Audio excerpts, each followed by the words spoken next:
शहर की लुगाई गांव को आई। मधु शहर में रहने वाली पढ़ी लिखी मॉडर्न लड़की है। वो और पवन साथ कॉलेज में पढ़ते थे। धीरे धीरे उन दोनों में प्यार हो गया। पर पवन गांव में रहने वाला एक साधारण सा लड़का है। मधु के पिता हमेशा उसे ये बात कहकर ताना देते हैं। तुम वहाँ गांव में कैसे एडजस्ट करोगी? शादी करके तुम गांव तो चली जाओगी, पर अपनी सारी मॉडर्न सोच और चीजें यहाँ शहर में ही रख कर जाना। ये सुनकर मधु को बहुत गुस्सा आता है। तो क्या हुआ अगर वो लोग गांव के हैं? मैं वहां जाकर उस घर को बिल्कुल शहर की तरह बना दूंगी। शाम होते ही मधु पवन को वीडियो कॉल करती है। अच्छा हुआ तुमने वीडियो कॉल कर लिया। हाँ, मैं तुम्हें आज अपनी माँ से मिलाता हूँ। अरे बिट्टू, क्या कर रहा है? ये क्या है? दूर करना इस टुनटुने को। जाने कौन दिख रहा है इसमें तो। अरे माँ, आपकी बहू का वीडियो कॉल है। आप इसमें अपनी बहू से आमने सामने बात कर सकती हैं। नमस्ते माँ जी, कैसी हैं आप? अरे जका, ये बहू ने अपने कान में क्या लगाया है? जो कैसे झुमके हैं? झुमके नहीं माँ जी, इन्हें ईयरफोन्स कहते हैं। इससे सामने वाले की आवाज और अच्छे से आती है। मैं आपको भी ला कर दूंगी। अरे नहीं नहीं, हमें नहीं ना चाहिए। हमारे कान बिल्कुल ठीक है। हाँ। माँ जी की ये बातें सुनकर मधु को अपने पिता की बातें याद आ जाती है और वो उसी वक्त ये ठान लेती है कि वो अपने ससुराल को एकदम मॉडर्न ससुराल बनाकर रहेगी। कुछ दिन बीत जाते हैं। पवन और मधु की शादी हो चुकी है। आज मधु का अपने ससुराल में पहला दिन है। माँ जी, मैं आपके लिए एक तोहफा लाई हूँ। अरे इतना बड़ा तोहफा! अरे क्या लाई है रे इस बड़े से बॉक्स में? मधु बॉक्स खोलती है। ये क्या है? ये वैक्यूम क्लीनर है। मैंने आपको झाड़ू लगाते हुए देखा तो सोचा अब आपका काम आसान हो जाएगा। अरे वाह बहुआ, तूने मुझे झाड़ू लगाते हुए देखा तो तू मेरा हाथ से झाड़ू लेकर खुद भी तो लगा सकती थी ना। पर नहीं, तूने तुझे मशीन लाकर मेरे हाथ में दे दी कि ये काम हमेशा मैं ही करूं। ये आजकल की शहरी छोरियां बिल्कुल नहीं बदलेगी। मधु को मन ही मन गुस्सा आता है, पर फिर भी अपना गुस्सा भूलकर मधु माँ जी को वैक्यूम क्लीनर इस्तेमाल करना सिखाती है। अगले दिन मधु सुबह उठती है तो ये आंगन में से कैसी आवाजें आ रही हैं? मधु दौड़ती दौड़ती आंगन में जाती है और देखते ही चौंक जाती है। अरे माँ जी, ये आप क्या कर रही हैं? और वो कहाँ है ना?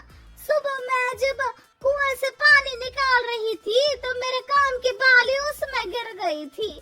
तो ये तेरा वैक्यूम ना सारी चीजें अपनी तरफ खींच लेता है ना, तो मेरी बाली भी तो निकाल ही देगा। उसी की कोशिश कर रही हूँ, पर न जाने क्यों अब ये चालू ही नहीं हो रही तेरी मशीन। अब वो चालू होगी भी नहीं। पर अब कुएं में से पानी निकाल क्यों रही थी? अरे कमाल करती हो ना बहू। पीने के लिए पानी क्या तेरे मायके से लाऊं मैं? अरे कुएं से ही तो निकालना पड़ता है। हाँ, पीने के लिए पानी और वो भी कुएं से। मधु दिमाग लगाती है और थोड़ी ही देर में घर में वाटर प्यूरिफायर लगवा देती है।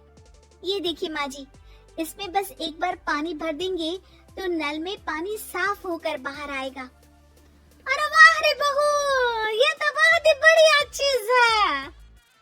रात हो जाती है। मधु जैसे ही प्यूरिफायर का नल चालू करती है तो वो अचानक से फट जाता है और सब जगह पानी पानी हो जाता है। अरे ये क्या हुआ? ये क्या हो गया? मैंने तो बस इसमें उबला हुआ पानी डाला था, ये इतनी जल्दी खराब हो गया। अरे ये सारी सारी चीजें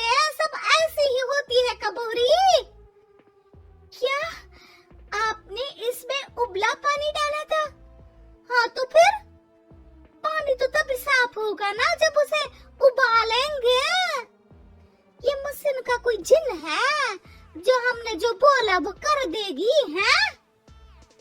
मधु को बहुत गुस्सा आता है। इस तरह तो मेरा अपने ससुराल को मॉडर्न बनाने का सपना अधूरा ही रह जाएगा। नहीं, मैं इस तरह से हार नहीं मान सकती। थोड़े ही दिन में मधु पूरे किचन को मॉड्यूलर किचन में बदल देती है। अरे वाह बहुआ, इतनी सारी अलमारियां।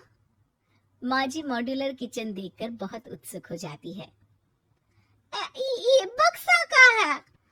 बहू ने शायद गलती से इसे यहाँ रसोई में रख दिया है, पर है तो ये बहुत ही बढ़िया।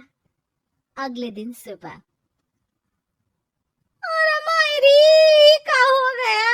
मैं तो बर्बाद हो गई। मेरी सारी पूंजी जलकर राख हो गई।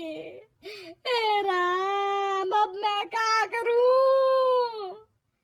माँ जी की रोने की आवाज सुनकर मधु दौड़ी दौड़ी किचन में आती है और इतना धुआं देखकर घबरा जाती है।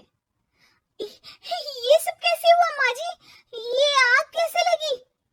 ये सब तेरे इस मॉड्यूलर किचन की वजह से हुआ है, और ऊपर से तूने तिजोरी जो रसोई में रख दी थी। मैंने जैसे ही अपने गहने और पैसे इसमें रखे और बाहर से इस ताले को घुमाया, ये तो 5 मिनट में ही आग बबूला होकर फट गया। अरे माँ जी, ये तिजोरी नहीं है, ये तो माइक्रोवेव है। इसमें गहने नहीं रखते, खाना गर्म करने के लिए होता है ये।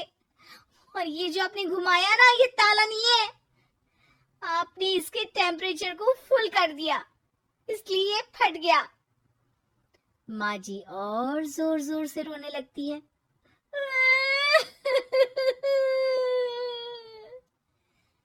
मधु सर पीट लेती है और कसम खाती है कि अब ससुराल को मॉडर्न बनाने की कोई कोशिश नहीं करेगी।